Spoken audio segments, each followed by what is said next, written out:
the three biggest things that took place from suggestion to implementation would be obviously moving out of where we were into the RV and getting the RV, making sure the kids were able to do school back in Australia on somehow, and then working out what did the tour look like. You know, that in itself, I can't even explain to you when we were doing these events on our own what it took to do that. Just unbelievable. So first piece is working, you know, to transition from the home, the school, going and purchasing the RV. And I still can't believe in this country you can drive a sedan in the morning and then by lunchtime you're driving a 40-foot RV with the same driver's license. Because the sales guy pulls over on the side of the road and said, "All right, bud, you'll go." Went, "What are you talking about? Well, don't you want to see if you like to drive it?" I'm, "Well, you're the sales guy.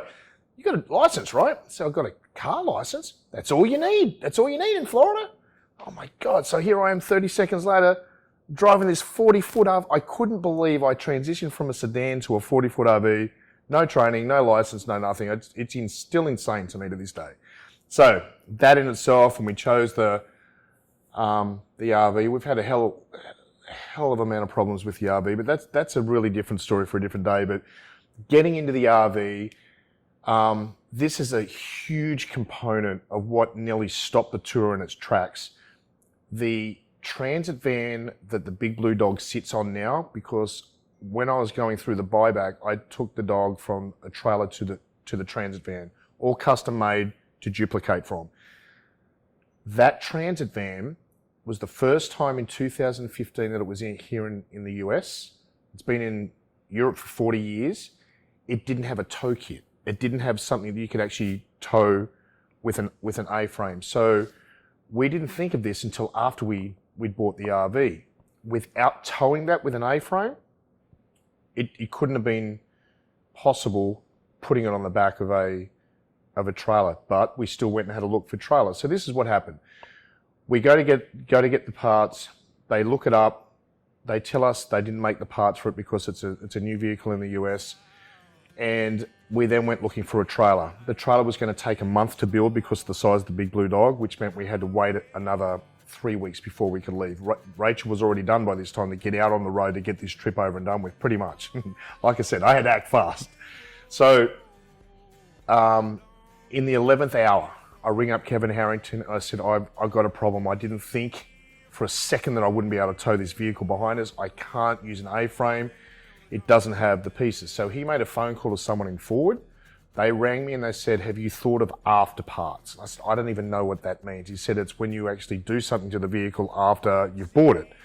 So I went back to the place where we bought the RV from and I said, "Do you do after parts?" I said, "Yeah, we do. Can you make this?" He said, "We can, but it's going to cost you an extra couple of $1,000s.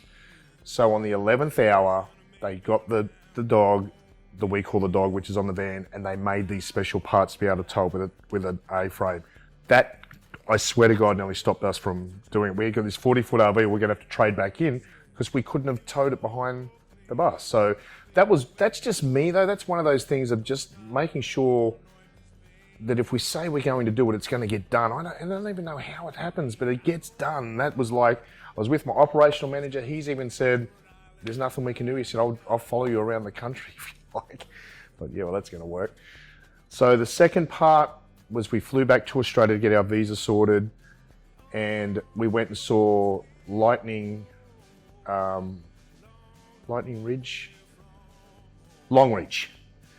up in Queensland, state of Queensland. It's called School of the Air. Back in the 50s, kids that couldn't get to their schools, they would do the CB radio and they would do it remotely.